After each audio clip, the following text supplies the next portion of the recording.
اعوذ باللہ من الشیطان الرجیم بسم اللہ الرحمن الرحیم۔ دوستوں، آج کی ویڈیو میں بات کروں گا پاکستان کی سیاسی صورتحال کے حوالے سے اور موجودہ حکومت کی کوششیں، میں کہوں گا کامیاب کوششوں کے حوالے سے، جو کہ عوام کو ریلیف دینا نہیں بلکہ اپنے مخالفوں کو کچلنا ہے۔ ویڈیو میں آگے بات کرنے سے پہلے اگر آپ میرے چینل پہ نئے آئے ہیں تو میرے چینل کو سبسکرائب ضرور کیجیے تاکہ ہمارا آپ کا رشتہ آنے والی ویڈیوز میں بھی قائم رہے۔ تو میں بات کر رہا تھا موجودہ حکومت کی کامیاب پالیسیوں کے اوپر۔ پی ٹی آئی کو کچلنا موجودہ حکومت کی سب سے بڑا مشن تھا ہے، چونکہ 2018 کے الیکشن میں عوام نے پی ٹی آئی کو ووٹ زیادہ دیے تھے۔ موجودہ حکومت کے پاس ظاہر اکثریتی ووٹ تو ہے نہیں، جب سے اقتدار میں چور دروازے کے ذریعے آئے تو مقصد یہی تھا کہ پی ٹی آئی کو کچلا جائے۔ 9 مئی کی اسٹریٹجی کی گئی کہ عمران خان کو ایک طرف گرفتار کیا گیا، جس طرح گرفتار کیا گیا وہ سب کے سامنے ہے، اور پھر پلاننگ کے تحت لوگوں کو اشتعال دلا کر سرکاری عملات پر حملہ کروایا گیا، اور پھر اس کے بعد سارے واقعات جو ہے نا وہ موجود ہیں، کس طرح لوگوں کو پارٹی چھوڑنے پر مجبور کیا جا رہا ہے۔ عدالت حکم دیتی ہے رہا کرو، رہا کر کے اگلے سیکنڈ میں ایک منٹ کے اندر اندر دوبارہ گرفتار کر لیتے ہیں، شیریں مزاری ہو جائے یا اور بھی بہت سارے لیڈر ہیں، سب کی وہ باتیں موجود ہیں، کوئی چھپی ہوئی نہیں ہے۔ جمشید چیمہ، مسرت چیمہ اور شاہ محمود قریشی، ان تینوں کے بارے میں بھی یہی کہا گیا، علی زیدی یا جتنے بھی پی ٹی آئی کے سرکردہ لیڈر ہیں، سب کے بارے میں یہی کہا، سب کو یہی مجبور کیا جا رہا ہے۔ 4 مرتبہ عدالت نے شیریں مزاری کو رہا کرنے کا حکم دیا۔ ایک مقدمے میں گرفتار کرتے ہیں 72 سالہ بیوہ کو، دوسرے مقدمے میں ایک مقدمے میں چھوڑتے ہیں، اگلے میں گرفتار کر لیتے ہیں۔ شاہ محمود قریشی، جمشید چیمہ اور ان کی بیگم مسرت چیمہ، کسی کو، اور پھر بڑے بڑے اور لیڈر، عثمان ڈار کے گھر کیا ہوا، اس کی ماں کو ریپ کرنے کی دھمکی، اس کی بہنوں کو ریپ کرنے کی دھمکی دی گئی۔ فاروق حبیب کے گھر کیا ہو رہا ہے،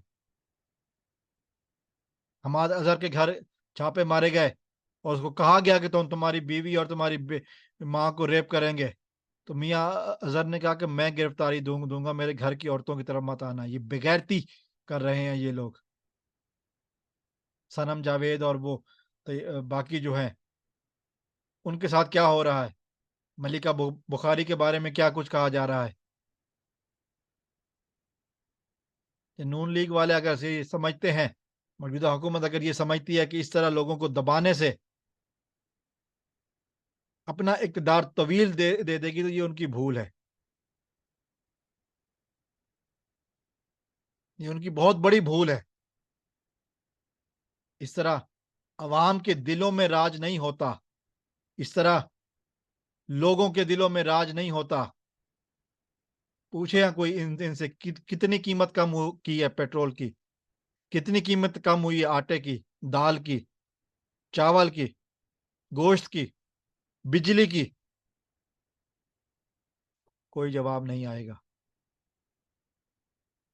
کوئی جواب ان کے پاس ہے نہیں۔ عوام کو ریلیف دیا نہیں، 14 مہینے میں کیا کیا؟ پی ٹی آئی کو کچلنے کی کوشش ہے۔ یہ ہے جواب، یہ ہے جواب۔ عالمی مارکیٹ میں پیٹرول 2020 کی قیمتیں ہیں، پاکستان میں قیمتیں بڑھی ہوئی ہیں، کوئی پوچھنے والا نہیں، کوئی بات کرنے والا نہیں۔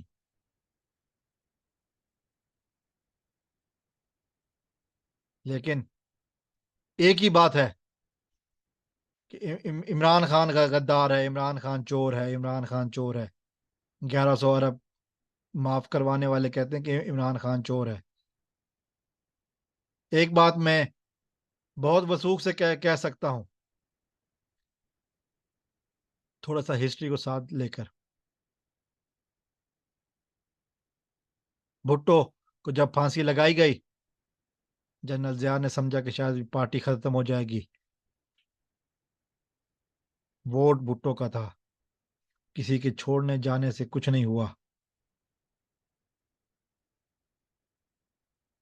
کارکنوں کو جس طرح مارا پیٹا گیا وہ سارے گواہ ہیں، حالانکہ اس وقت سوشل میڈیا بھی نہیں تھا. بے نظیر کو قتل کیا گیا، لوگوں نے کہا پارٹی ختم ہو جائے گی، پارٹی ختم نہیں ہوئی. تو آج لوگوں کو زبردستی اگر پارٹی چھڑوا کر کوئی سمجھتے ہیں کہ پارٹی ختم ہو جائے گی تو پھر بھول جائیں، ووٹ عمران خان کا ہے، کسی کے نام کا نہیں ہے. یہ حقیقت ہے، مسلمہ حقیقت ہے جس کو ماننا پڑے گا. اس کو ماننا پڑے گا کہ عمران خان پاکستان کے عوام کے دلوں میں بستا ہے. 50 روپے کے اسٹامپ پیپر پر دوائی لینے کے بہانے 4 سال سے غائب نہیں ہے، گولیاں کھا کر بھی عوام کے درمیان بیٹھا ہوا ہے.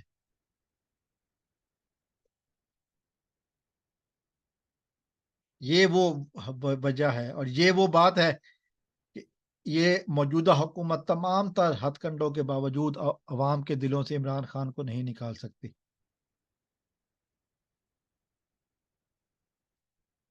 جتنی مرضی کوششیں کر لیں، لوگوں کو مجبور کر کے، کچھ لوگوں کو لالچ دے کر، کچھ لوگوں کو ڈرا دھمکا کر، یہ لوگ سمجھتے ہیں کہ یہ پارٹی کو ختم کر لیں گے. ایسا وہ ممکن نہیں ہے. عمران خان پاکستان کی عوام کے ساتھ ہے، پاکستان کی عوام کے دلوں میں رہتا ہے، اور یہ کوئی نہیں ختم کر سکتا. السلام علیکم ورحمۃ اللہ. پاکستان زندہ باد.